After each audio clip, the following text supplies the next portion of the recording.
La famille. Regarde où je me trouve. En Belgique. Le véhicule dont je t'ai parlé, le véhicule familial.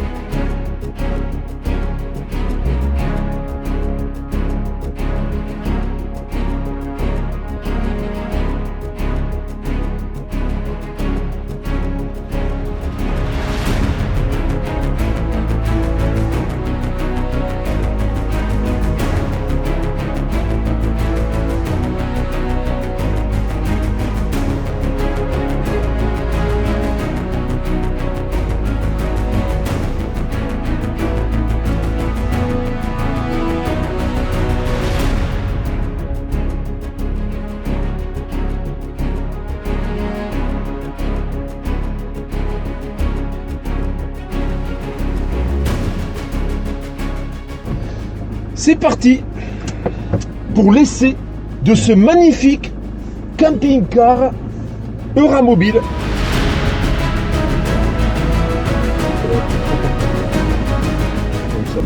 Bah écoute, hein, petit 2,8 litres, 127 chevaux, petite boîte 5 vitesses, impeccable.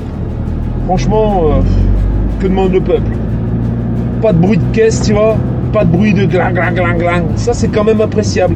Ça c'était les anciens camping-cars, tu vois. Aujourd'hui c'est plus comme ça. Il est vrai qu'on est sur un camping-car Capucine. On conserve donc la cabine du donneur, hein, du porteur. Et du coup, même sur mauvais revêtement, on n'a pas tout le châssis qui travaille. Tu vois, il n'y a pas de bruit, quoi. On se croirait sur un tapis volant.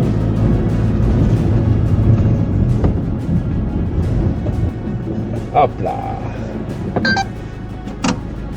Familial. En 4 tonnes 5 de PTAC pour un poids à vide de 3 tonnes 950. Alors je te rappelle qu'en Belgique, les véhicules sont pesés au contrôle technique. Ce qui veut dire que le poids qu'on te donne, c'est pas le poids constructeur, c'est le poids réel. Et là, tu vas voir, il y a une armada de matériel quand même sur ce véhicule.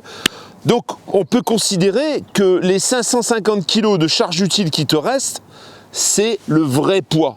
C'est pas un poids constructeur. Je pense que si on prenait le poids constructeur, il me semble que de mémoire, c'est 3650 ou 3680 kg.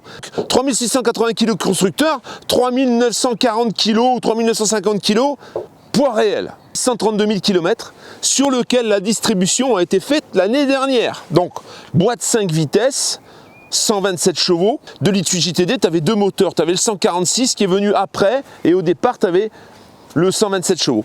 Là, ici, on est sur un 127 chevaux. Et alors, tu le verras sur le côté, d'ailleurs peut-être que tu le vois déjà ici, c'est un 3 essieux. Moins de 3 mètres, je pense qu'avec les panneaux solaires qui sont tout dessus, tu verras, il va dépasser légèrement 3 mètres. Il n'empêche que tu passeras en catégorie 2. Courroie de distribution, bien sûr, courroie de distribution effectuée l'année dernière, comme je te l'ai dit. On a une batterie qui est très récente ici, hein. Le moteur dans son ensemble, j'ai rien à dire. Il tourne bien, il démarre au quart de tour. C'est des moteurs très robustes en fait, hein. Le 2,8 litres, le 2,8 litres, c'était un peu un incontournable parce qu'il équipait un petit peu tous les châssis, quasiment. Et c'est vrai que c'est un moteur qui était vraiment un moteur en béton, hein. Très très solide. On voit que les courroies sont récentes, courroies accessoires. Alors sur ces moteurs-là, il faut faire très attention aux courroies accessoires. Il faut que les courroies accessoires soient quand même changées en même temps que la courroie de distribution, assez régulièrement, parce que quand elles cassent, souvent elles se mettent dans la courroie, dans le carter de courroie de distribution, et ça finit par casser tout le reste. Alors, sur la plaque de tare, on peut voir donc que c'est un 4 tonnes 5 et tu peux remorquer avec ce véhicule 700 kg. Alors, à la limite, une remorque de 750 kg, mais pas plus, hein. Il y a un attelage, hein, d'ailleurs, sur le véhicule. Rien à dire, hein, au niveau de l'état, bon, c'est dans son jus, c'est pas gras, tout est bien sec. Alors, on voit que c'est un véhicule qui a quand même été suivi et entretenu. Le dessous, donc, comme j'adore m'allonger au sol pour me reposer, il n'y a pas de tache de gras nulle part, mais tout est caréné sur Euramobile, tu vois. Ce qui n'était pas forcément le cas chez d'autres marques. Là, on a vraiment un carter en dessous qui permet de protéger un petit peu la mécanique des projections, etc. Sur ces moteurs, on avait fréquemment le carter moteur qui vaut 35 €, mais qui était régulièrement oxydé, où la peinture, elle se détachait en fait. Bon là, on le voit pas, et tout est caréné, il n'y a pas de tache de gras au sol, on vient de rouler avec, donc tu auras remarqué qu'on est sur de la jante alu. Au niveau des pneumatiques, ils sont quasiment neufs. Au niveau des freins, ben c'est pareil, on a des disques qui sont pas d'origine, je vois qu'il y a quasiment pas de bordure. Ça sous-entend qu'ils ont été remplacés il y a très peu de temps également. Alors sur les Euramobil, en règle générale, tous les parties grises, les parties plastiques, eh bien on a le vernis qui saute de partout. Le dernier Euramobil qu'on avait trouvé, on avait trouvé un Euramobil que je t'avais montré en intégrale. Ben c'est pareil, on avait toutes les parties plastiques, toute la partie autour des roues, etc. qui cloquent. Je ne sais pas ce qu'ils choisissent comme vernis chez Euramobil, mais bon, voilà, ça c'est un petit défaut. Ici on remplit l'eau, je te parlerai des réserves d'eau tout à l'heure.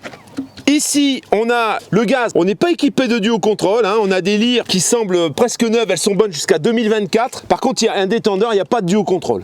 Donc ça, ce serait peut-être une amélioration à lui apporter. Parce que le duo contrôle, en fait, ça te permet de rouler gaz ouvert. Là, tu peux rouler gaz ouvert, mais logiquement, légalement, tu devrais fermer le gaz à chaque fois que tu décolles. Alors, je te disais 2001, mais c'est 2002 le véhicule. C'est une pleine année 2002. Au niveau des réserves d'eau, il y a 2 réservoirs. D'après ce qu'on me donne comme renseignement, il devait y avoir 250 litres d'eau propre. Pour un poids lourd, c'est bien. Moi, j'ai 200 litres. Et 200 litres, ça me fait 2 semaines tout seul. 2 personnes, je pense que oui, tu tiens en prenant une douche tous les jours, une bonne semaine avec 200 litres. Une bonne semaine, bon poids. Sur ce véhicule, on est sur un châssis Alco. Et sur un châssis Alco, eh bien, on a du double plancher. Le double plancher est compartimenté. Ça fait un grand coffre. Et ce coffre, on n'a pas accès par l'intérieur. Par contre, donc je pense que tu pourrais y mettre tes cales, tu pourrais y mettre tes tuyaux d'eau, etc. Pour faire tes ravitaillements. Ça va être pour brancher le 220, tu verras quand même que ce véhicule a une bonne autonomie, il a été vraiment optimisé pour pouvoir être à l'aise et en pleine autonomie avec les panneaux solaires et les batteries que tu vas avoir, tu verras, tu es relativement tranquille. On a un WC cassette, donc un petit peu comme sur tous les véhicules, sauf que là, tu as un socle dessus. Tu vois, là, il n'y aura pas à ajouter le socle parce qu'il y est déjà. Ça, c'est l'entrée du deuxième réservoir. Sur l'arrière, on est toujours sur 2 essieux jante alu, châssis Alco. Et là, par contre, les freins, c'est du tambour. Ici, regarde un peu ce qu'on a ici. Regarde un peu ce double plancher gigantesque. La douchette extérieure. On voit les tuyaux de chauffage. Là, on est sur un Truma, bien sûr, soufflant. Et regarde ça. Regarde un peu la place, le double plancher sur toute la surface du véhicule et on a un double plancher qui fait bien 35 en hauteur, facile. Tu peux charger tout ce que tu as chargé en bas et là du coup tu évites le ballon. C'est vraiment un double plancher comme ça, je pense que c'est quasiment la seule marque à proposer dans ces années-là bien sûr. Un véhicule avec un double plancher pareil. Les Laika, on a des doubles planchers, mais souvent les doubles planchers sont pas exploitables sur toute la surface du véhicule. Là, on a vraiment un double plancher qu'on peut exploiter sur toute la surface du véhicule. Qu'est-ce que tu as là-haut? Tu as des rouleaux pour pouvoir charger des kayaks ou des planches de surf ou des planches à voile. Ça montre un petit peu le côté baroudeur de l'ancien propriétaire. Ici, on a les attaches pour un porte-vélo éventuellement. La ventilation du chauffage, et on verra un petit peu, tu verras un peu comment c'est machiné à l'intérieur, l'implantation. Une échelle, mais une échelle qui est protégée pour éviter justement aux gens de monter au-dessus du toit. Eh bien, tu as une protection, ce qui fait que tu es tranquille. Tu sais qu'on ne viendra pas par le dessus te piquer des choses. Il y a un attelage également. Alors il y a un attelage, mais le véhicule est prévu que pour 750 kg. Par contre, il y a un attelage qui est beaucoup plus gros, je pense, qui pourrait tracter beaucoup plus. Mais bon voilà, il est là, tu peux tracter 750 kg, tu pourrais tracter éventuellement une moto on va dire. On va enlever la protection d'échelle et on va tout de suite monter à l'étage sur le toit on va dire. Une fois que tu as enlevé le cadenas qui était derrière, qu'est-ce que tu fais? Tu enlèves cette tôlasse, voilà, tu enlèves la tôle. Voilà, petite tôle, tu vois, et qui est accrochée avec un cadenas là derrière pour éviter justement de l'enlever. Et maintenant, qu'est-ce qu'on va faire? On va faire la cascade. Alors si ça résiste à 92 kg de barbac, c'est que t'es ok. Alors qu'est-ce qu'on voit sur ce toit? On voit 2 énormes panneaux solaires monocristallins fixés sur des profilés alu là, sur la galerie. On pourrait presque les faire articuler. Tu vois, il y a une barre de galerie là devant et une barre, et on a utilisé la galerie ici pour pouvoir le faire correctement. On joint une antenne TNT également. Bon là moi je suis plus sur le partage de connexion ou sur éventuellement un routeur, hein, par exemple routeur multiboutique. Je vois également qu'à l'avant tu pourrais encore disposer des panneaux si tu voulais, mais je pense que là avec les 560 watts que tu as ici, c'est largement suffisant. Et alors il y a une tôle qui a été collé justement pour pouvoir y marcher, puisque là tu vois il y avait ces rouleaux qui servaient justement à charger des kayaks éventuellement ou charger des planches. Pour le toit rien à dire, hein, c'est de l'Euramobile, donc l'Euramobile ben, c'est souvent bien fait et puis on a rarement de problème d'infiltration sur ce type de véhicule, hein. Je vois également le passage de câble qui est là-bas, qui est également en bon état. La descente à la James Bond. Si c'était un critère pour pouvoir tourner un James Bond, de monter une échelle de camping-car, ça se saurait, hein, mais bon. Porte de soute, je te fais remarquer qu'à chaque fois, on a des sécurités également. En fait, la personne qui possédait ce camping-car a été très précautionneux de bien sécuriser toutes les ouvertures. Et donc, on a la porte de soute qui est bien sûr sécurisée. Eh bien, qu'est-ce qu'on a ?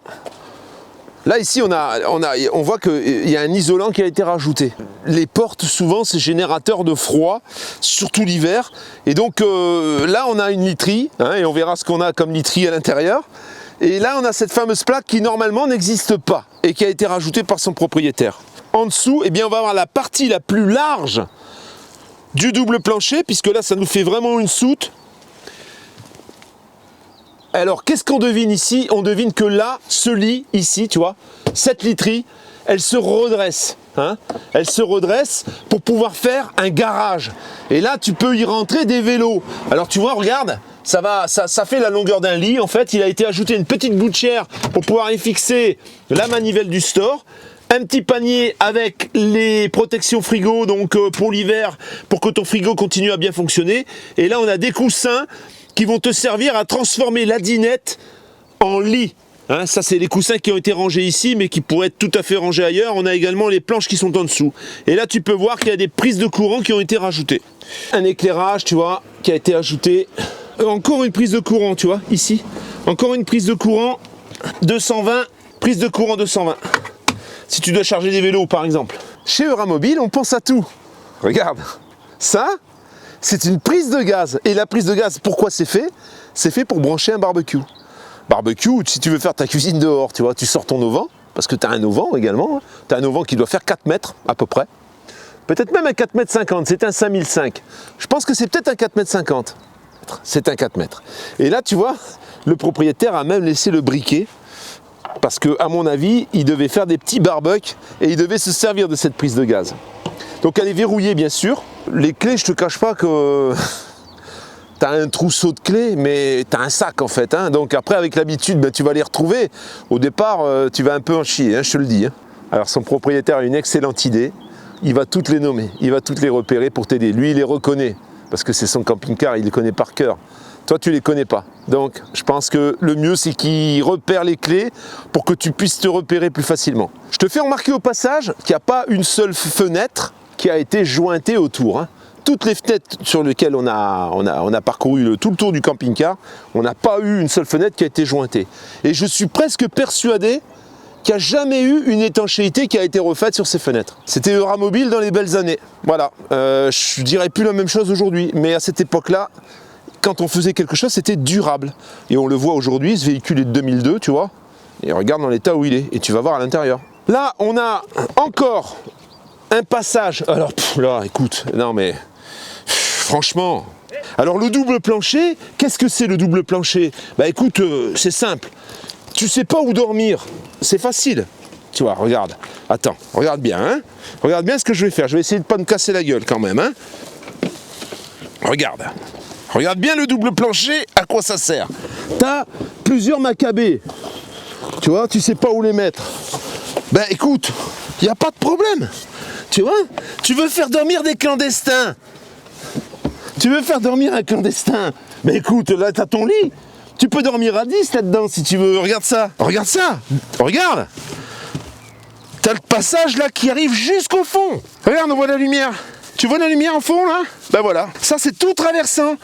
C'est énorme, après il faut sortir. Alors quand tu as 55 ans, tu sors pas que comme quand tu as 20 ans. Hein. Nous voilà sortis de la soute. Mais enfin, tu vois, tu peux y rentrer complètement, quoi. C'est énorme la place qu'il y a là-dedans, vraiment. On a le circuit électrique, on a les fusibles ici. Tu vois d'ailleurs les câbles qui sont tout protégés avec des passe-câbles spéciaux en fait pour éviter que les câbles traînent. C'était vraiment étudié à l'époque, hein, vraiment. T'as même là ici une possibilité d'ouvrir une bouche de chauffage pour la soute, tu vois. En dévissant un petit peu, ça te chauffe la soute. Je vais vous montrer le dessous du véhicule pour vous montrer un petit peu dans quel état il est. On va s'allonger encore. Alors tu vois, il y a une garde au sol qui est quand même sympa. Là, tu peux voir l'arrimage donc du châssis Alco à la partie avant. Tu as une garde au sol qui est quand même sympa. Alors l'échappement, forcément, il y a une petite oxydation superficielle, c'est un peu logique, mais on a un châssis qui est en très bon état. Alors je te rappelle quand même que les châssis Alco sont tout galvanisés, hein. C'est de l'acier galvanisé et à l'époque où ces châssis sont sortis sur ce véhicule, Alco revendiquait une garantie à vie du châssis à partir du moment où tu étais allé le faire réviser périodiquement. Ça prouve un peu la robustesse et la confiance qu'Alco a en ses châssis. Une porte donc, un seul point à l'époque, hein. À l'époque on n'avait qu'un point sur la porte. Par contre on a une protection également de serrure. Ça veut dire que ça vient coulisser devant la serrure, hein, et c'est verrouillé. Plus personne ne peut te forcer la portière. Alors je pense qu'un point d'accord, mais tu peux pas forcer la portière. Tu peux le voir quand même, on est quand même assez haut. On a une garde au sol quand même assez importante et c'est pour ça que tu vois, on a un marchepied qui est tout à fait fonctionnel. Ce sera la première marche, 2 marches, 3 marches, 4 marches. 1, 2, 3, 4. Et là on est dedans. Alors nous voyons à l'intérieur du véhicule. Et là, encore une fois, moi un véhicule de cet âge-là, franchement, quand je vois la manière dont c'est calculé, la manière dont c'est étudié, écoute, je me dis non, là j'estime qu'on a régressé aujourd'hui, tu vois. On a régressé, parce que là on est sur un véhicule qui fait à peine plus de 7 mètres, un peu plus de 7 mètres, on te donnera la longueur. Il fait pas 7 mètres le véhicule. 6,95. Tu vas voir la place qu'on a là-dedans. 6,95. Moi, ça me dépasse en fait. Ça me dépasse qu'aujourd'hui, on n'arrive plus à faire des véhicules comme ça. On n'arrive plus. On les fait plus ces véhicules-là. Alors regarde ça. Regarde un peu ce salon accueillant qu'on a aujourd'hui. On peut retrouver ce type de salon sur des Detlef qui font 8,50 m, hein. Quelquefois presque 9 mètres. On a un salon en U, ça fait un petit salon en U. Regarde un peu la dinette. Alors la dinette se transforme en couchage, hein. Tu descends la table, tu vois, elle descend, hein, elle descend. Le pied se plie et tu fais ton couchage. Au-dessus, on verra tout à l'heure, on a la capucine qui fait couchage aussi. Regarde, tout est étudié là. On a même un porte-bouteille là, un range-bouteille. Tu roules, ça bouge pas. Enfin, je sais pas. Je trouve. Alors cette partie-là, cette partie qui est ici s'enlève, bien sûr, pour pouvoir ensuite passer au poste de conduite. Les tissus sont d'origine. Alors je précise que les tissus, j'ai fait enlever les housses. Il y avait des housses grises de la couleur du côté là, tu vois. Il y en avait partout. Je les ai fait enlever parce que je trouve que c'est plus joli. Le tissu, il est d'origine. Le tissu, c'est un tissu de qualité qui est en parfait état. Franchement, je suis fan. Moi, je me vois dans un véhicule comme ça, tu vois. Je me vois plus que dans certains véhicules récents. Alors, tu vas me dire, bah, t'as qu'à l'acheter. Mais j'en ai déjà un aussi. Alors voilà, regarde un peu ça, voilà, des lumières ici, tout est... Alors, on va ouvrir les placards, hein. Je vais te montrer un petit peu. Tu vois, le propriétaire l'avait mis une mousse pour pas se cogner aussi. On a donc des occultants. Alors les occultants sont tous fonctionnels, hein. C'est des occultants moustiquaires et toiles tendues, hein. C'est pas des plissés à cette époque-là, mais ils sont tous fonctionnels, hein. Tous fonctionnent ici, hein. Bon, les rideaux, après t'en feras ce que tu veux, tu vois, là c'est légèrement abîmé, c'est légèrement usé, mais ça, si tu veux, le voilage, tu peux le virer, hein. Tu peux mettre des petits stores comme moi j'ai mis dans le mien, par exemple. Moi, je suis vraiment fan de cette implantation, de la façon dont c'est fait. Je trouve que c'est très convivial, en fait, vraiment. Je trouve que ça c'est une invitation à partager en famille, tu vois. Ensuite, on a ici un bandeau d'éclairage. Il y a une ampoule là, je vois, qui est pétée, mais ça sera remplacé. Des rangements, des placards avec la documentation. T'as le manuel des Castors Junior, là, t'en as pour 3 mois pour tout lire. Encore des placards, tu vois, et du solide, quoi. Hein. C'est pas de la gnognotte, le truc, hein. C'est du solide. Ici, logiquement, on range une télé, mais là, la télé, on l'a pas mise ici. Hein. Alors, t'as quand même la place, t'as l'antenne qui arrive. Idem de ce côté, je vois une télécommande qui doit servir à un téléviseur qui est au fond. Encore des placards, encore des placards, encore des placards. Ici, on va avoir le panneau de commande. Alors, c'est un panneau qui est tout simple. Tu vas avoir les batteries cellules, batterie porteur. Tu vas avoir l'eau. Tu as 2 réservoirs, donc. Allumer, éteindre, bien sûr. La pompe à eau. Aux auxiliaires pour faire fonctionner la lumière éventuellement et les prises de courant. La commande du Truma est ici, on est sur un Truma gaz. Hein. Alors il y a un ventilateur qui a été rajouté, bon, que tu peux éventuellement enlever. Les prises de courant, alors ça c'est pareil, c'est des prises de courant qui sont faites pour accueillir éventuellement un téléviseur ici. Hein. Bon, là le téléviseur il n'y est pas, mais une télé aujourd'hui ça coûte une centaine d'euros. Hein. De suite sur ce côté, on a donc les commandes de lumière. Ça c'est commande de lumière extérieure. Ici on va avoir range-bouteille et casier. Au-dessus, ici, on a une capucine spacieuse. J'ai mis mes affaires de tournage parce qu'on est parti avec le véhicule pour le filmer. Tu vois, j'ai mis un peu mon cirque à moi. On a un lit de 140, on a une capucine qui est spacieuse, on va avoir 2 fenêtres, une de chaque côté. Et tu vois, là, le téléviseur, il a été disposé ici. Ça, je pense que... Alors, il y a un support, hein, mais je pense que, bon, il se tout aussi bien dans l'espace dinette. Hein. L'échelle pour grimper donc dans ton lit, éventuellement. Et toute cette partie-là, bien sûr, se soulève pour accéder plus facilement au poste de conduite. Le poste de conduite, on verra ça à la fin. Je tiens quand même à te préciser que, encore une fois, on a pensé à la condensation et il y a des panneaux qui sont décollés de la paroi, alors qui sont beaucoup moins épais, c'est beaucoup moins distancé que sur un Laika par exemple, mais au moins ton matelas ne touche pas la paroi extérieure. Et du coup, bah, tu n'auras pas le problème de condensation et de matelas mouillés sur les côtés qu'on peut retrouver sur certaines capucines, comme par exemple sur celle de mon Frankia. Donc ici, on a une fenêtre de toit qui s'ouvre verticalement, hein, elle ne s'ouvre pas comme une fenêtre de toit classique. C'est bien parce que tu peux rouler avec la fenêtre de toit ouverte. Hein.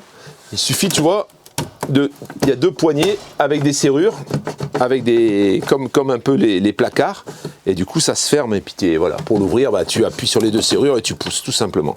Sous les banquettes, regarde encore la place que tu as, regarde ça. Alors on peut voir, il y a un surpresseur, tu vois, pour l'eau, tu as un surpresseur, tu as les 2 grosses batteries, et là on a tout le circuit électrique, avec le chargeur, le disjoncteur 220, les disjoncteurs, et de ce côté, ici, on va avoir les 2 régulateurs MPPT hippie vert, un par panneau. Alors au niveau des batteries, on est sur 2 fois 140 ampères.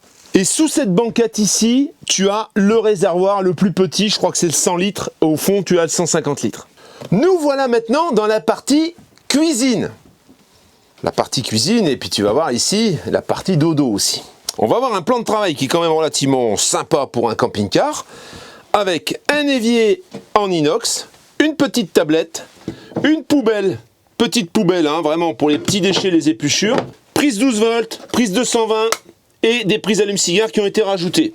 Toujours les occultants tendus avec la moustiquaire qui sont fonctionnels, une petite plaque, tu vois, pour que le gras il soit facilement détachable, et la plaque 3 feux. La plaque 3 feux, c'est plaque 3 feux sans piezo, hein, cette époque. Ça veut dire que là, il te faut un briquet. Sur cette plaque, eh bien, on a, tu vois, ici, la plaque en verre qui vient normalement dessus, qui est manquante. Ça sert pas à grand chose, mais bon, c'est même souvent un peu chiant, hein, parce que tu es obligé de l'ouvrir pour faire la cuisine. Mais bon, voilà, elle y est plus. Hein, elle s'est cassée certainement. L'utilisateur l'a cassée et puis il a pas remplacé. Le tiroir qui va bien, qui est très pratique en fait, ce tiroir. Hein. Ensuite, tiroir à couvert. Encore un tiroir à couvert. Un grand placard très profond. Ici, encore des tiroirs. Toujours des tiroirs. C'est là le tiroir à couvert. Et ici, on va avoir encore un placard qui fait tout l'angle, tu vois, assez profond aussi, dans lequel on peut y loger plein de choses. Au sol, on a un accès qui est ici. Un accès au réservoir d'eau. Et tu vois, là, on a des robinets pour pouvoir inverser le réservoir que tu vas utiliser. Hein, ou celui qui est devant ou celui qui est derrière. Tu peux même fermer les 2 si tu veux. Face à la cuisine, on a une tablette là, tu vois, avec un petit placard qui est au-dessus. Petite rangée pisse, on va dire, ou ce que tu veux. Hein. Et en dessous, on va avoir un frigo Trimix. C'est un AES. C'est exactement le même frigo que j'avais dans mon Laika de 2005. exactement le même. KES, qu'est-ce que ça veut dire? Petite vis a été rajoutée ici, tu vois, pour sécuriser le frigo parce qu'il devait s'ouvrir sans arrêt. Là, on a un petit congèle et en dessous, on va avoir le frigo. Très propre, hein. Et là, ici, pour bloquer, on a une petite vis. Donc c'est un AES, c'est le même, voilà, tu vois, il s'allume, et là ici on règle un peu la température. Pour le couper, c'est ici. Il va passer automatiquement dans les 3 énergies, ça veut dire 12 volts, 220 quand tu es branché au 220, et gaz quand tu es branché nulle part et quand tu es arrêté. Alors je t'ai pas montré, bon, là on a forcément les éclairages, hein, voilà, l'éclairage, là tu as la cuisine qui brille de tous ses feux. Et là, bien sûr, je t'ai pas montré, j'ai oublié, on a des placards, toujours des placards, encore des placards, sans arrêt des placards en fait. Tu peux ranger des choses, hein, là tu peux y aller, hein. Tu peux transporter ta maison dedans si tu veux, hein, vraiment. Voilà ce qui va transformer ce camping-car en camping-car des familles. Lit superposé avec le lit du bas qui se transforme en garage. Le camping-car des familles, voilà. Maman va se déshabiller, va aller se coucher dans la capucine. Les enfants, je suis désolé, mais là maintenant c'est une histoire de grand et on ferme.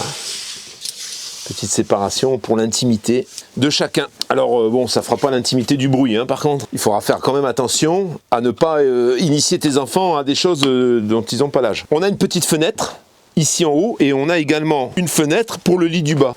Je pense que le lit du bas ressemble plus à une petite cabane, hein. Et alors, ce lit vient se soulever complètement pour fermer complètement l'espace et transformer cette partie en garage. Ça veut dire que si tu n'as qu'un enfant et que tu veux un garage pour garer tes vélos, eh ben tu peux en effet bénéficier de cet espace transformable. Et ce qui est pas un luxe. On va avoir à chaque fois donc dans chaque lit petite lumière, mais également une petite étagère, tu vois. Un petit écran pour les enfants, là, regarde, micro-écran qui te permet de regarder, c'est un lecteur CD. Et on a à côté des prises. Alors ça c'est quoi? Ça c'est, tu vois, regarde ça. Ça c'est l'ambiance vacances, et là on a les prises allume-cigare, voilà, où on peut mettre éventuellement un chargeur USB, hein, un adaptateur USB. En dessous, est-ce qu'on a la même chose? Et oui, on a exactement la même chose. On a un petit écran pour le deuxième enfant. Chacun son petit écran, lecteur CD, avec ses petites prises. Alors tu vois, il y a de l'USB dessus, hein. Il y a les 3 prises allume-cigare, mais il y a également 2 USB, avec la petite lumière LED qui va bien. Ah, regarde ça comme c'est agréable. Je pense qu'il ne manque que les rideaux ici, hein. Il manquerait un petit rideau, tu vois, une petite barre à rideau, et là, le gosse, il serait vraiment dans sa petite cabane. Il y a aussi une lumière ici. Donc ici, il y avait le lanterneau qui était occulté. On a enlevé l'occultant parce que ça fait quand même plus de lumière, ça faisait vachement sombre. Là, on va avoir... Alors au départ, je pense que c'était une penderie, mais elle a été, comment dire, aménagée avec des étagères que tu dois pouvoir enlever, je pense, et remettre la tringle de penderie si tu veux une penderie, hein. Ici, on va avoir le Trouma avec le blocage, donc, tu vois, c'est blocage pour éviter qu'il dégivre, pour éviter qu'il se vide. La sécurité est ici. Hein, là, on arrive en été, donc on arrive au printemps, donc on va pas enlever l'épingle, mais ça, c'est une épingle qu'il faut pas oublier quand tu hivernes quand même, parce que de laisser l'eau dans le boiler, ça peut le foutre en l'air. Là, c'est toilette, douche. Ici, on a des petits porte-manteaux. Ça, c'est d'origine. On a un détecteur de gaz qui est ici. Une petite lumière, il y a des lumières un peu partout, alors je pense pas que ce soit du LED. Ah, il y aurait une économie à faire en courant, en remplaçant par du LED. Et là, donc, ouh, surprenant, très surprenant la douche. Alors là, je vois quelque chose. Ouh, alors à quoi ça sert à ton avis ça? À quoi ça sert? Ça, c'est quelque chose qui a été rajouté par cet utilisateur astucieux qui nous a fait un truc pour avoir plus de place, tu vois, devant le lavabo. Et ça, je trouve ça vraiment, vraiment astucieux. Tu vois? Parce que si tu fermes la porte, en fait, si tu fermes la porte, là, regarde un peu, t'as plus de place du tout, là. Devant l'évier, t'es mal. Ça, je trouve ça très astucieux. Alors bon, par contre, ce qui est dommage, je trouve, c'est que la porte ne s'ouvre pas complètement. Donc si tu voulais par exemple ouvrir la porte complètement pour pouvoir y rentrer, ben tu peux pas. Les toilettes qui sont pivotants, derrière ta porte-papier, etc. Tu as même des logements pour pouvoir mettre des produits ou je sais pas quoi. un porte-serviette, des miroirs, les lumières avec la prise de courant pour le rasoir ou le sèche-cheveux éventuellement en 220. Dessous, on va avoir un grand rangement également pour tous tes cosmétiques. On voit les bouches de chauffage, donc on peut considérer que la douche est chauffée. L'espace douche. Alors là, il y aura certainement une moustiquaire. Bon, ça tient jamais le coup. Hein. Une moustiquaire à changer. On a des petits accroches là pour pouvoir fixer le linge éventuellement. On en a d'ailleurs un petit peu partout. Et là, on a une douche donc séparée avec une paroi qui vient donc cloisonner un petit peu tout ça pour pas mouiller l'ensemble. Et on a un bac à douche qui est en parfait état. Une petite douche qui a été bien entretenue avec des joints tout neufs. Un sèche-serviette. La douchette, tu vois, qui est ici, et des petits bacs pour les savons ou les gels douche éventuellement. Plutôt spacieux comme douche hein, pour un véhicule de 7 mètres. Je te fais remarquer au passage, là je t'avais pas précisé ça, mais il y a aussi un petit porte-sopalin là dans la cuisine. On va faire maintenant le poste de conduite. Nous voilà dans la cabine. Ce que j'aimais bien moi dans le Laika, c'est que je pouvais fermer l'arrière et conduire pendant que tout le monde dormait. Alors c'est pas autorisé. Mais j'aimais bien ça. Et je retrouve un petit peu cette configuration ici. Donc avec vraiment, on a l'impression vraiment d'être dans quelque chose de séparé. Et ça, c'est pas mal. À 131 000 km, tout est très propre. Alors on n'a pas encore le cruise control là-dessus, bien sûr. Hein. Ça n'existait pas encore. On a la caméra, l'écran de la caméra qui tue quand même. Alors c'est Weco, c'était très bon. Mais bon, voilà, c'est carrément un téléviseur que tu as devant. Hein. Tu peux rentrer le marchepied hein, à distance. Voilà, de toute façon, tu as un signal sonore. Là, tu peux éteindre et allumer la lumière extérieure, je pense. L'autoradio du bled. Et là, il y a un rangement pour les porte-gobelets, etc. Rien de spécial. Il y a des prises allume-cigare qui ont été rajoutées. Et une boîte à gants avec l'emballage de la façade de l'autoradio qui se démonte. Des prises allume-cigare pour pouvoir brancher ces prises allume-cigare à déporter, je pense. Hein. Avec ici, donc cendrier, prise allume-cigare, un petit rangement. Bon, c'est les anciens postes qui étaient quand même robustes, tu vois. C'est de la bonne qualité en fait. Ça a bien vieilli, ça n'a pas fissuré, c'est propre, c'est resté propre. Avec la petite horloge qui vient là, tu vois ici, et les éclairages. Ça vient se soulever, hein, bien sûr. Mais bon, moi je préfère baisser. Qui s'a baissé la tête pour sortir. Dans ce que j'ai oublié, il y a des sécurités portes. Ça veut dire que ici, tu peux bloquer les portes en plus de la fermeture normale que tu as sur toute porte. Tu as des sécurités de chaque côté. Hein. Ça fait encore une queue de plus, hein, tu vas me dire. Et alors là, on a un système, tu vois, ici. C'est un système qui vient te remplacer le cruise control. Tu sais, comment on appelle ça, le régulateur de vitesse. Et bien, tu as un régulateur de vitesse qui a été ajouté en accessoire. C'est parti, mon kiki. Pour les petits retours. Waouh, salle des chevaux.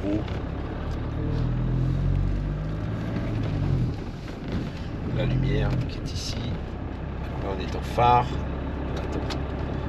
Voilà, là on est en cône. Je vais essayer de passer le virage en drift. Magnifique éclairage vert. Vert salade. Non, pas vert salade. Il y a un éclairage vert des compteurs, je trouve que c'est très esthétique. Là, on va tourner ici. Alors, ce qu'il y a de bien, c'est qu'il fait que 7 mètres. 7 mètres en 3 essieux, je trouve que c'est plutôt sympa. Donc, ça en fait un... Tu as vu la place que tu as dedans, hein, ça en fait un engin qui est quand même assez court, qui peut se garer un peu partout. Et malgré tout, tu es en poids lourd, 4 tonnes 5. Alors, celui-ci, par contre, je pense pas que tu auras la possibilité de le passer en 3 tonnes 5. Hein, parce que je pense que déjà à vide, il fait données constructeur 3 tonnes 680 comme je te le disais, ou 3 tonnes 640, je sais plus. Donc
voilà donc pour la conclusion de ce véhicule. Alors c'est un Neuramobile de 2003 sur un châssis Fiat Alco.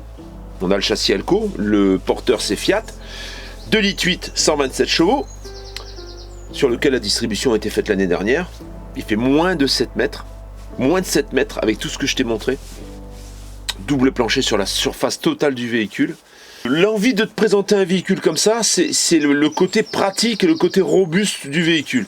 Il est vrai, je t'en ai présenté un il y a quelques temps, qui était vendu déjà, hein, qu'on est allé valider pour un abonné, qui était sensiblement le même, mais en intégrale, avec un lit sur soute. Là, on a un véhicule qui est plus adapté à une famille, avec des lits superposés. Il y a un truc que je t'ai pas dit, c'est que c'est un 6 places carte grise. 6 places carte grise. Tu as les ceintures de ce côté, dos à la route, et tu as les ceintures de ce côté. Voilà, face à la route, dos à la route.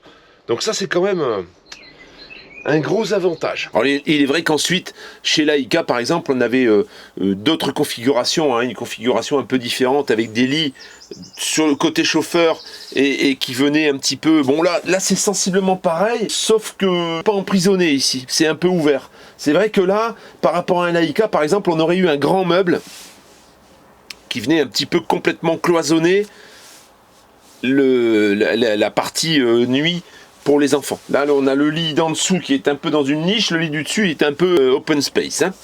Combien on va te vendre ce véhicule? C'est ça la question. Alors, c'est un véhicule belge. Véhicule belge, donc quand tu achètes un véhicule belge, tu as le contrôle technique et le CarPass. C'est assez sérieux, c'est assez rigoureux en Belgique, et il est vrai que tu as toute l'historique du véhicule, ce qui est plutôt pas mal. Aujourd'hui, en Belgique, ça c'est depuis un certain temps, un long moment. La Belgique pèse également les véhicules, ce qui fait qu'aujourd'hui on a un résiduel de 550 kg de charge utile, mais vérifié, hein, c'est pas une charge utile qui est constructeur, parce que le charge utile constructeur, en fait le véhicule pèse 3 tonnes 640, données constructeur, et en fin de compte au moment où on le pèse c'est 3 tonnes 940. Donc il y a des accessoires, il y a des choses qui sont posées en plus, et forcément ça augmente le poids du véhicule. Donc ce camping-car pèse 3 tonnes 940 et en PTAC on est à 4 tonnes 5, ce qui t'autorise 550 kg de charge utile. Alors quand tu achètes un véhicule comme celui-là en Belgique, le propriétaire du véhicule te fait une facture manuscrite. Avec cette facture manuscrite, tu vas aux impôts et tu demandes un quitus fiscal. Le quitus fiscal, c'est quoi? C'est une preuve que le véhicule est dégagé de toute TVA. Alors, sur des véhicules de cet âge-là, c'est automatique. Sur les véhicules qui ont moins de 6 mois, ou qui sont dans leur première année, quelquefois, tu peux avoir de la TVA à payer. Il faut que la TVA, elle ait été acquittée ou en Belgique ou en France. Là, on n'a pas ce problème. Et ensuite, on demande à Euramobile un COC. On a une partie des documents d'homologation en Belgique, on les a déjà. Chez Euramobile, ils sont assez réactifs et ils t'envoient ce document qui te permet ensuite de passer en carte grise comme avec un véhicule classique. Donc c'est relativement simple. Hein. C'est même pas relativement simple, c'est très simple aujourd'hui. Combien on va te vendre ce véhicule? Alors on a discuté avec son propriétaire. Alors le propriétaire, pourquoi il vend le véhicule? Il veut pas apparaître en vidéo. C'est plutôt pour des problèmes de santé. Donc des problèmes de santé mélangés avec des problèmes de séparation, enfin c'est un peu compliqué. Et du coup, il a décidé de vendre ce véhicule à contre-cœur. Hein. Je te cache pas que c'était assez douloureux pour lui, mais voilà, il vend. Et on va te proposer ce véhicule à 32 000 euros. Voilà, 32 000 euros, tu as l'adresse qui est ici. Une comparaison, oui, parce que en fait aujourd'hui, il y a des gens qui sont en décalage complet avec le marché. Et c'est difficile pour moi. Moi, je peux pas venir chez les gens, là, comme ici, et lui dire, les prix il y a 1 an ou 2 ans, c'était ça. Malheureusement, on n'en est plus là. Aujourd'hui, ça devient assez compliqué à défendre tout ça, parce que je vais te raconter une anecdote. Moi, je vendais des camions un peu partout dans le monde. Hein. C'était bon, il y avait principalement l'Afrique, mais il y avait des pays, voilà, comme le Pakistan, l'Afghanistan. Enfin, on en envoyait un peu partout. Et alors, il y a des réglementations qui ont changé régulièrement. Donc, je vais te donner un exemple. Au Sénégal, par exemple, il y a eu une restriction à 10 ans. Voilà, ça veut dire que les véhicules de plus de 10 ans ne passaient plus au Sénégal. Alors, qu'est-ce qui se passe quand les véhicules de plus de 10 ans ne passent plus au Sénégal? ben, on est obligé de rentrer des véhicules plus récents, donc plus chers. Qu'est-ce qui se passe? Les véhicules étant plus recherchés, ben, le Sénégal, qu'est-ce qu'ils font? Pendant un laps de temps assez long, ils arrêtent d'acheter des véhicules. Ils finissent par en avoir besoin quand même. Donc c'est vrai que pour eux, un véhicule qui a 15 ans ou 20 ans et qui remplit la même fonction qu'un véhicule qui a moins de 10 ans, pour eux c'est pareil. Donc ils ne voient pas pourquoi ils devraient payer plus cher un véhicule pour avoir le même résultat. Et là, on a été confronté à ces problèmes pendant quelques années, le temps qu'ensuite les utilisateurs se fassent à l'idée que le véhicule est plus cher. Je vais te donner un autre exemple, le carburant. Il y a quelques mois en arrière, on avait un carburant, je pense que c'était autour de 1,35, hein, quand tu le prenais dans une station qui va bien et qui coûte pas trop cher, c'était 1,35, le litre de gasoil. Et puis, d'un coup, il y a eu une augmentation violente. Et là, tous les gens se sont arrêtés, en fait, hein, arrêter d'acheter des camping-cars, arrêter d'acheter tout ce qui consomme du carburant, du gasoil. Et il s'est passé, là, maintenant, ça commence à faire un petit peu de temps, le gouvernement a aidé de 15 centimes, donc, au paiement du gasoil, hein, au prix du gasoil. Et là, aujourd'hui, le gasoil, ben, c'est presque normal, en fait. On est à 1,90. Il n'y a plus trop personne qui se formalisent. Ça a été accepté, on va dire. Même si on grince des dents, on accepte quand même les choses. Ben, tu vois, les prix, c'est un peu pareil. J'ai eu des commentaires sur le dernier véhicule que j'ai présenté, l'avant-dernier, il y a 2-3... Attends, cette vidéo... Oui, il y a quelques vidéos. La semaine dernière, en fait, j'ai présenté un fourgon Adria de 2006 en parfait état, avec moins de 100 000 km. Où il y a des gens qui ont commenté en disant ça vaut 15 000, ça vaut 19 000, ça vaut... le problème, c'est que ça vaut pas ce que toi tu as décidé. Hein. C'est pas parce que toi, il y a 2 ans, tu l'as payé ce prix-là, ou il y a 1 an, tu l'as payé ce prix-là, qu'aujourd'hui, c'est le prix. Moi, quand je fais une recherche sur Le Bon Coin, et je regarde un Adria Twin, par exemple, j'en ai 2. 2 au total. On ne peut pas comparer à des vannes qui sont aménagées par des personnes qui les ont passées eux-mêmes en VASP. Hein. Ça n'a rien à voir, c'est pas la même chose. On ne peut pas comparer. Là, on parle d'un véhicule constructeur qui a une cote Argus la plupart du temps. Donc, on ne peut pas comparer ce qui est incomparable. Hein. C'est pour ça que les commentateurs, je pense que vous devriez réfléchir un petit peu, parce que déjà, vous semez un peu le trouble et la panique. Moi, mon but, c'est de vendre au juste prix. C'est pas de faire des affaires en dessous du marché et de ne pas vous proposer des prix largement au-dessus. Alors, c'est tout simple. Hein, c'est tout simple. Là, on a par exemple un fourgon aménagé Adria Twin 2 litres 3 120 chevaux de 2008, 112 000 km. 31 990. Voilà. Ça, il est 2008, tu vas me dire, ouais, mais il est plus récent. Nous, on est à 24 500. J'en ai un deuxième. Adria Twin de 2006, donc exactement le même, avec 114 000 km. 30 800. 30 800. Alors, moi, quand je propose un véhicule à 24 500, tu peux dire ce que tu veux. Tu peux dire ce que tu veux. En fait,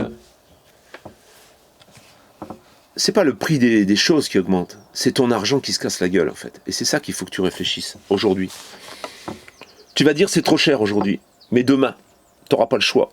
Alors ça veut pas dire, c'est des véhicules de loisirs, hein, je suis pas en train de te dire, voilà, aujourd'hui tu trouves ça trop cher, dans 1 an tu diras c'était pas cher. Ah ouais, mais les camping-cars, ça va se casser la gueule, ça va se casser la gueule. Oui, ça fait des années qu'on dit ça, hein. Aujourd'hui ça se casse pas la gueule, et c'est de plus en plus. Alors, il y a de moins en moins de matériel sur le marché, tu vois bien, là, je fais une recherche Adria Twin dans ces années-là, j'en ai que 2. Donc le prix, là, vous allez encore me dire, ouais, c'est pour ça que c'est un peu fatigant de présenter des véhicules d'entrée dans les prix les plus bas. Aujourd'hui, moi, j'estime, avec le recul que j'ai sur le marché de l'occasion, qu'un véhicule en dessous 25 000, ça devient la folie, en fait. C'est introuvable. Oui, tu en trouves. Tu vas faire le Bon Coin, tu vas en trouver. Si vraiment le véhicule est en état, il tient pas 1 heure, en fait. Il tient pas 1 heure. Et en 1 heure, il est vendu. Si c'est des véhicules, en effet, que tu arrives à choper sur les annonces et que tu as le temps de discuter avec le vendeur, ben c'est que le véhicule, peut-être qu'il a déjà eu 2-3 visites et il est pas bon. Donc, Voilà, je suis désolé, c'est pas moi qui fais la pluie et le beau temps, c'est pas moi qui fais les prix, hein, c'est l'état général du marché. Aujourd'hui, tu vas faire tes courses à Lidl, quand tu as payé 25% de plus, 25%, 50%. Moi, je remplissais 2 gros sacs avec 50 euros. Aujourd'hui, il me faut pour la même chose, il me faut 75 euros, quelquefois même 80.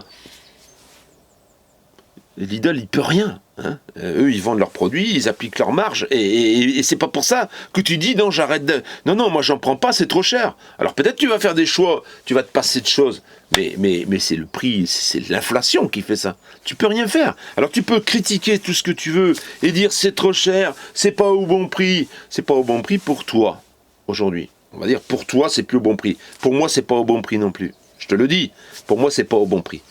Mais c'est la loi du marché, c'est comme ça. Tu peux pas demander à quelqu'un qui vend un véhicule de te compenser l'inflation. Tu peux pas lui demander ça. Tu peux pas lui dire ah ben ouais mais toi tu vends trop cher, les vendeurs sont trop chers. Non, les vendeurs sont pas trop chers. Les vendeurs suivent le marché. Si aujourd'hui tu as un véhicule que tu vends et que tu veux en racheter un autre derrière, tu crois que la personne à qui tu vas acheter, elle va te faire un cadeau? Non, elle va pas te faire un cadeau. Elle va pas te faire cadeau de l'inflation.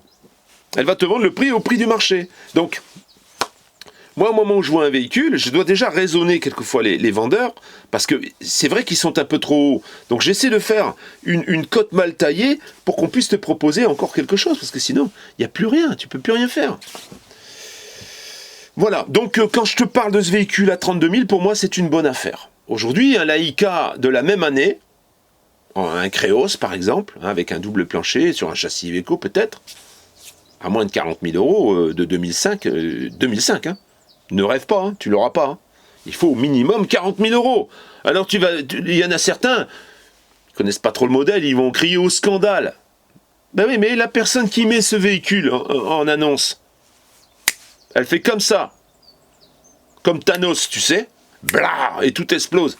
Elle fait ça, et ça y est, il est vendu. Et si toi tu commences à discuter du prix, j'ai eu le tour, j'ai suivi Thomas qui vient d'en acheter un. Monsieur, pour vous, j'ai bloqué la vente parce que vous étiez le premier à acheter. J'en ai 4 derrière qui sont prêts à payer. Il y en a même qui sont prêts à me payer sans le voir. Et vous me dites, je vais négocier. Monsieur, si vous négociez, vous ne l'avez pas. Et qu'est-ce qu'il fait? Bah oui, alors je le prends. Qu'est-ce que tu veux faire? Il y a même un véhicule que je devais filmer, j'ai même pas pu le filmer en fait. Je l'ai proposé à un abonné que je suis pour lui trouver le véhicule. Un EcoVip avec une configuration lit superposé, bah oui. Il avait, avant que moi je vienne le filmer, il avait déjà 4 acheteurs. Il est passé parce que on a eu contact au départ, on a discuté du prix et le vendeur a été bien sympa de me passer en priorité. Et du coup, qu'est-ce qui s'est passé? Ben, l'abonné a pu l'acheter, mais par contre, au niveau de la négociation, qu'est-ce que tu veux négocier? Qu'est-ce que tu veux négocier? Il s'est vendu à 36 000 balles, sans négociation possible. Ben non, parce qu'il y a du monde derrière. Pourquoi lui, il irait se couper, perdre 2 ou 3 000 balles? C'est pas possible.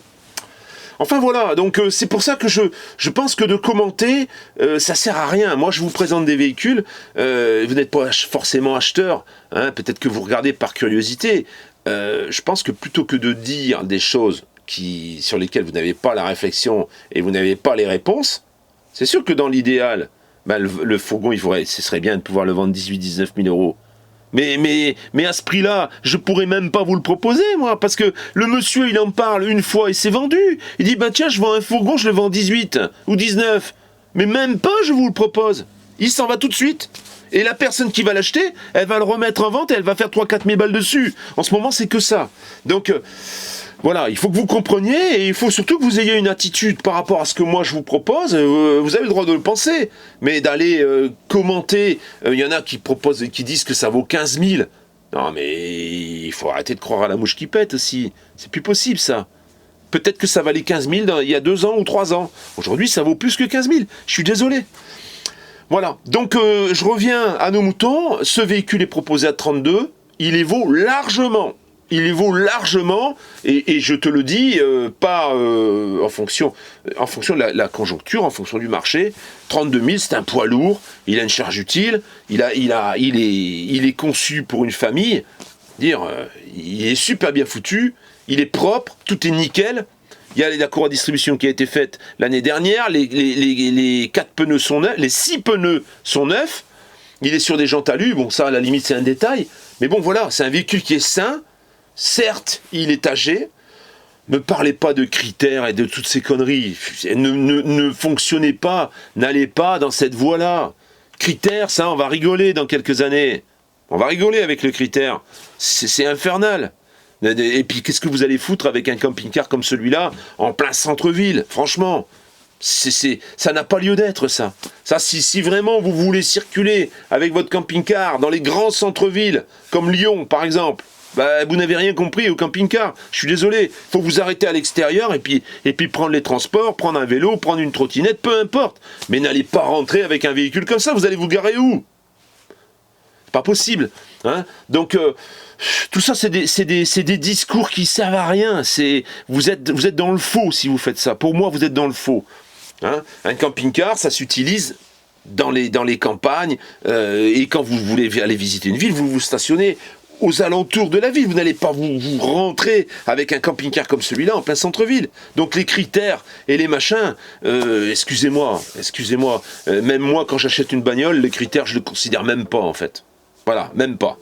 Pour une voiture, même pas j'y réfléchis à ça. Et je vais même vous dire aujourd'hui ce qu'il faudrait presque, avec tout ce qui arrive, parce qu'en maintenant on va mettre des boîtes noires dans les bagnoles, hein, bientôt, hein, c'est en cours de discussion.